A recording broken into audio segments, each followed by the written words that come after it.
कहानी की शुरुआत एक लड़की एनोला होम्स से होती है, जो अपनी माँ के साथ रहती है। दरअसल जब एनोला बहुत छोटी थी, तभी उसके पिता की मृत्यु हो गई थी। एनोला के दो बड़े भाई भी हैं। बड़े भाई का नाम माइक्रॉफ्ट होम्स है और छोटे भाई का नाम शेरलॉक होम्स। शेरलॉक होम्स एक मशहूर जासूस है, जबकि माइक्रॉफ्ट सरकार में काम करता है। माँ के बाद माइक्रॉफ्ट ही एनोला का कानूनी अभिभावक होता है। लेकिन जब एनोला बहुत छोटी थी, तब उसके दोनों भाई घर छोड़कर चले गए थे। इसके बाद एनोला की परवरिश उसकी माँ ने अकेले ही की। हालांकि उसकी माँ ने कभी एनोला को स्कूल नहीं भेजा, लेकिन घर पर ही उसे हर तरह की शिक्षा दी। पढ़ाई लिखाई, शतरंज खेलना, कपड़े बदलने की कला, मार्शल आर्ट्स, हर चीज़ में एनोला को माहिर बना दिया। एनोला की माँ को शब्दों से खेलने का बहुत शौक था। इसी वजह से उसने अलोन शब्द को उल्टा करके अपनी बेटी का नाम एनोला रखा। एक दिन एनोला देखती है कि उसकी माँ के कमरे में कई औरतें इकट्ठा हैं, लेकिन एनोला को वहां जाने की इजाजत नहीं होती। उसे समझ नहीं आता कि वहां क्या हो रहा है। अगले दिन एनोला का जन्मदिन होता है। वो अब 16 साल की हो जाती है। जब वो सुबह उठती है तो देखती है कि उसकी माँ घर पर नहीं है। वो बिना बताए कहीं चली गई होती है। जल्द ही ये बात उसके दोनों भाइयों को पता चल जाती है और वे घर वापस आने का फैसला करते हैं। एनोला उन्हें लेने रेलवे स्टेशन जाती है। माइक्रॉफ्ट और शेरलॉक एनोला को पहचान नहीं पाते, क्योंकि उन्होंने उसे बहुत छोटी उम्र में देखा था। लेकिन एनोला अपने दोनों भाइयों को पहचान लेती है। माइक्रॉफ्ट को एनोला के कपड़े बिल्कुल पसंद नहीं आते, जबकि शेरलॉक को उसका बात करने का तरीका अच्छा लगता है। इसके बाद तीनों घर लौट आते हैं। शेरलॉक होम्स बहुत ही मशहूर जासूस है। घर की हालत देखकर वो समझ जाता है कि उसकी माँ जानबूझकर घर छोड़कर गई है और उसने ये सब पहले से ही योजना बनाकर किया है। शाम को जब दोनों भाई पूल खेल रहे होते हैं, तो माइक्रॉफ्ट शेरलॉक से कहता है कि बड़े भाई होने के नाते एनोला की देखभाल करना उसकी जिम्मेदारी है, जबकि शेरलॉक को माँ को ढूंढना होगा। शेरलॉक उससे पूछता है कि वो एनोला की इतनी परवाह क्यों कर रहा है। माइक्रॉफ्ट जवाब देता है कि उनकी माँ ने एनोला को सही तरीके से नहीं पाला और उसे एक लड़की की तरह रहने के तौर तरीके नहीं सिखाए। वो एनोला को बोर्डिंग स्कूल भेजना चाहता है, जहां उसे सभ्य बनने की शिक्षा दी जाएगी। एनोला ये सारी बातें बाहर खड़े खड़े सुन लेती है और समझ जाती है कि उसके बड़े भाई की सोच बहुत पुरानी है। वो उसके साथ नहीं जाना चाहती। धीरे धीरे एनोला की अपने भाई शेरलॉक के साथ अच्छी बॉन्डिंग हो जाती है। एक दिन जब वो अपनी माँ के कमरे में जाती है, तो उसे वहां एक पत्र और कुछ पैसे मिलते हैं, जो उसकी माँ उसके लिए छोड़कर गई होती है। वो पत्र दरअसल एक शब्दों की पहेली होती है, जिसे एनोला हल कर लेती है। उस पत्र में उसकी माँ ने लिखा होता है कि वो खुद जाकर अपनी किस्मत आजमाए। ये पढ़कर एनोला घर छोड़ने का फैसला कर लेती है। अगली सुबह वो अपने भाई के कपड़े पहनती है और रेलवे स्टेशन पहुंच जाती है। दरअसल उसने तय कर लिया होता है कि वो लंदन जाएगी, जहां वो अपनी जिंदगी की नई शुरुआत करेगी और अपनी किस्मत खुद आजमाएगी। अब जब एनोला ट्रेन में बैठी होती है, तो वो बाहर देखती है कि कुछ शाही लोग एक राजकुमार को ढूंढ रहे हैं, जिसका नाम ट्यूसबरी है। वे हर जगह खोजते हैं, लेकिन राजकुमार कहीं नहीं मिलता। थोड़ी देर बाद एनोला अपनी डिब्बे में आकर बैठ जाती है। कुछ समय बाद अचानक एक बैग से राजकुमार ट्यूसबरी बाहर निकलता है। वो एनोला को बताता है कि वो घर छोड़कर भाग आया है। राजकुमार एनोला से बहुत ज़्यादा बातें करने लगता है, जो एनोला को बिल्कुल पसंद नहीं आता। वो उसे अपने डिब्बे से बाहर जाने के लिए कहती है। जैसे ही राजकुमार बाहर निकलता है, एक आदमी उस पर हमला कर देता है। दरअसल वो उसे मारना चाहता होता है। एनोला समय पर उसकी मदद करती है। दोनों किसी तरह ट्रेन से कूदकर भाग निकलते हैं और वहां से फरार हो जाते हैं। एनोला और ट्यूसबरी दोनों को लंदन जाना होता है। चलते चलते अंधेरा हो जाता है, इसलिए वे एक जगह रात बिताने का फैसला करते हैं। वहां एनोला उसे बताती है कि उसने भी अपना घर छोड़ दिया है। इस पर राजकुमार बताता है कि उसके पिता की मौत के बाद वो बिल्कुल अकेला हो गया था। एक दिन एक बहुत बड़ा पेड़ उसके ऊपर गिरने ही वाला था और उसने मौत को बहुत करीब से देखा। उसी दिन उसने तय कर लिया कि वो घर छोड़कर लंदन चला जाएगा। राजकुमार बताता है कि उसका परिवार उसे राजनीति में भेजना चाहता था, जबकि वो ऐसा बिल्कुल नहीं चाहता था। इसी वजह से उसे घर से भागना पड़ा। अब दोनों अपने भेष बदलने का फैसला करते हैं, इसलिए ट्यूसबरी अपने बाल कटवा लेता है ताकि कोई उसे पहचान न सके। इसके बाद दोनों लंदन पहुंचते हैं।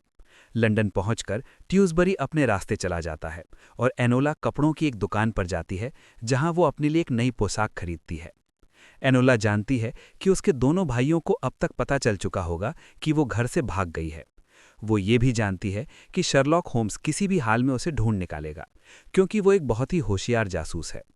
इसलिए वो चाहती है कि उसका बड़ा भाई उसे ढूंढने से पहले वो खुद अपनी माँ को ढूंढ ले।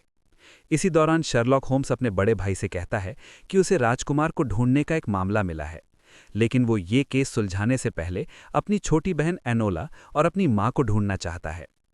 दूसरी ओर लंदन में एनोला को दिखाया जाता है, जिसने रहने के लिए एक कमरा किराए पर लिया है। अपनी माँ को ढूंढने के लिए वो अखबार में छुपे हुए शब्दों के जरिए एक संदेश छपवाती है, ताकि जब उसकी माँ वो अखबार पढ़े तो उसे पता चल सके कि एनोला कहाँ है। इसके साथ ही एनोला लंदन में अपनी माँ की एक दोस्त से मिलने जाती है, लेकिन वहां से उसे कोई मदद नहीं मिलती। तभी एनोला को याद आता है कि उसकी माँ अक्सर अपनी दोस्त के साथ लंदन की एक खास जगह के बारे में बात किया करती थी। एनोला उस जगह पहुंचती है जहां एक घर होता है। वो उस घर के अंदर जाती है और देखती है कि वहां भी वही सामान रखा है जैसा उसकी माँ घर पर छोटे छोटे बम बनाने के लिए इस्तेमाल करती थी। इससे एनोला समझ जाती है कि उसकी माँ लंदन में कुछ बड़ा करने वाली है। दरअसल लंदन में एक रिफॉर्म बिल पास होने वाला होता है, जिसका कई लोग विरोध कर रहे होते हैं। अगर ये बिल पास हो गया तो सत्ता में बड़ा बदलाव आ जाएगा। एनोला ये समझ जाती है कि उसकी माँ इस रिफॉर्म बिल के समर्थन में है। इसी वजह से वो लंदन में बड़े धमाके करने की योजना बना रही है। ये सब जानकर एनोला बहुत दुखी हो जाती है, लेकिन इससे पहले कि वो वहां से निकल पाए, वही हत्यारा यहां भी पहुंच जाता है जो ट्यूसबरी यानी राजकुमार को मारना चाहता है। वो पीछे से उस पर हमला करता है। हत्यारा राजकुमार के बारे में पूछताछ करता है, लेकिन एनोला को लड़ाई की कई कलाएं आती हैं, इसलिए वो राजकुमार पर पलटकर हमला कर देती है। एनोला वहां जोरदार धमाका करती है और उस जगह से भाग निकलती है। अब उसे साफ समझ आ जाता है कि ट्यूसबरी की जान सचमुच खतरे में है, क्योंकि जो आदमी उस पर हमला कर रहा है वो बेहद खतरनाक है। एनोला फैसला करती है कि अपनी माँ को ढूंढने से पहले वो राजकुमार ट्यूसबरी की मदद करेगी। इसी वजह से अगले दिन वो अपना भेष बदलती है और राजकुमार को ढूंढने निकल पड़ती है, लेकिन ट्यूसबरी उसे कहीं नहीं मिलता, इसलिए वो सीधे महल पहुंच जाती है। महल में उसकी मुलाकात ट्यूक्सबरी की माँ और उसके चाचा से होती है। एनोला खुद को शर्लॉक होम्स की सहायक बताती है और कहती है कि जब तक शर्लॉक नहीं आते तब तक वही इस मामले की जांच करेगी। उसे इसकी अनुमति मिल जाती है। इसके बाद एनोला पूरे महल की जांच करती है। उसे वहां उस पेड़ का टूटा हुआ हिस्सा भी मिल जाता है जिसके बारे में ट्यूक्सबरी ने उसे बताया था, वही पेड़ जो कभी उसके ऊपर गिरने वाला था। जब एनोला उसे ध्यान से देखती है तो समझ जाती है कि वो पेड़ अपने आप नहीं गिरा था, बल्कि किसी ने जानबूझकर उसे राजकुमार पर गिराने की कोशिश की थी। जांच के दौरान उसे एक ट्री हाउस भी मिलता है जो ट्यूक्सबरी का था। वहां बहुत सारा सामान रखा होता है। उसी जगह रहते हुए ट्यूक्सबरी ने महल से भागने की योजना बनाई थी। एनोला को वहां एक किताब मिलती है जिसमें कुछ फूल रखे होते हैं। इससे वो समझ जाती है कि ट्यूक्सबरी ने यहाँ कोई सुराग छोड़ा है जो शायद किसी फूलों की दुकान की ओर इशारा करता है। तभी वहां ट्यूक्सबरी की दादी आ जाती हैं और पूछती हैं कि वो यहाँ क्यों आई है। एनोला बताती है कि वो राजकुमार ट्यूक्सबरी के मामले की जांच कर रही है। इसके बाद एनोला फूलों की दुकान पर जाती है जहां उसे ट्यूक्सबरी मिल जाता है। वो उसे चेतावनी देती है कि उसकी जान खतरे में है। वो बताती है कि वो पेड़ अपने आप नहीं गिरा था, बल्कि किसी ने जानबूझकर उसे मारने की कोशिश की थी। एनोला उसे अपने घर चलने के लिए कहती है। राजकुमार अब एनोला के घर चला जाता है। वहां एनोला उसे बताती है कि उसके ही परिवार में कोई ऐसा व्यक्ति है जो उसे मारना चाहता है। ये सुनकर ट्यूक्सबरी बहुत डर जाता है। इसी दौरान वहां एक अफसर आ जाता है जिसे एनोला के बड़े भाई माइक्रॉफ्ट ने उसे पकड़ने के लिए भेजा होता है। एनोला पहले राजकुमार को वहां से बाहर निकाल देती है, लेकिन खुद निकलने से पहले वो अफसर उसे पकड़ लेता है और माइक्रॉफ्ट के पास ले जाता है। माइक्रॉफ्ट एनोला को बहुत डांटता है और उसे एक बोर्डिंग स्कूल भेज देता है जहां उसे उठने बैठने, खाने पीने और रहने सहने के तौर तरीके सिखाए जाते हैं ताकि वो एक सभ्य लड़की बन सके। लेकिन एनोला ये सब बिल्कुल नहीं चाहती। वो अपने भाई शर्लॉक होम्स की तरह बनना चाहती है, क्योंकि उसकी माँ ने उसे भी एक जासूस की तरह ही प्रशिक्षित किया था। कुछ दिनों बाद शर्लॉक होम्स उससे मिलने आता है। वो एनोला की तारीफ करता है और कहता है कि उसे गर्व है कि एनोला उससे पहले उस जगह तक पहुंच गई जहां उनकी माँ ने बम बनाए थे, जिनसे वो शहर में धमाके करना चाहती थी। शर्लॉक उसे एक अखबार देता है और वहां से जाते समय कहता है कि उसे अपना ख्याल खुद रखना होगा। वो ये भी बताता है कि वो राजकुमार ट्यूक्सबरी के मामले पर काम कर रहा है। शर्लॉक के जाने के बाद जब एनोला अखबार पढ़ती है तो उसे पता चलता है कि रिफॉर्म बिल को पास कराने के लिए राजकुमार ट्यूक्सबरी का वोट बहुत अहम है।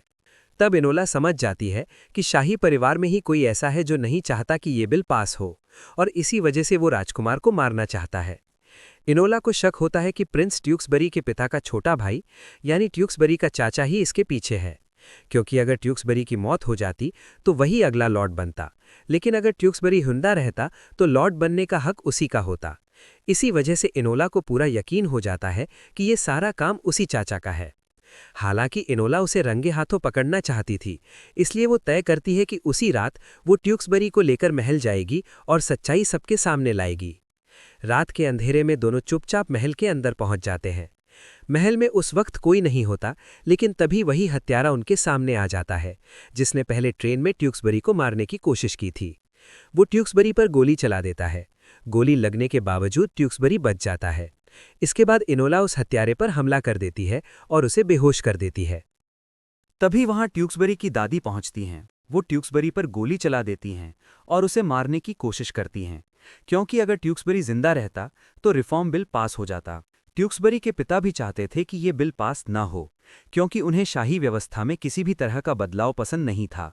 इसी वजह से ट्यूक्सबरी को मारने की साजिश रची गई थी। लेकिन ट्यूक्सबरी अब भी जिंदा होता है और खड़ा हो जाता है। दरअसल एनोला ने उसे पहले ही एक सुरक्षा कवच दे दिया था, जिसकी वजह से गोली लगने के बाद भी उसकी जान बच जाती है। तभी वहां सैनिक पहुंच जाते हैं और सच्चाई सामने आ जाती है।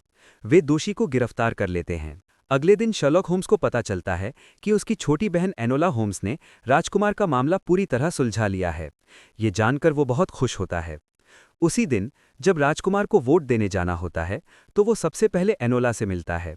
उसी के वोट से आज रिफॉर्म बिल पास होने वाला होता है। इसी दौरान एनोला अखबार में देखती है कि उसकी मां ने उसके लिए कोड में एक संदेश छपवाया है। जब वो उन कोड शब्दों को सुलझाती है तो उसमें लिखा होता है कि शाम 5 बजे मुझसे मिलने आना। साथ ही जगह का नाम भी लिखा होता है और नीचे मां लिखा होता है।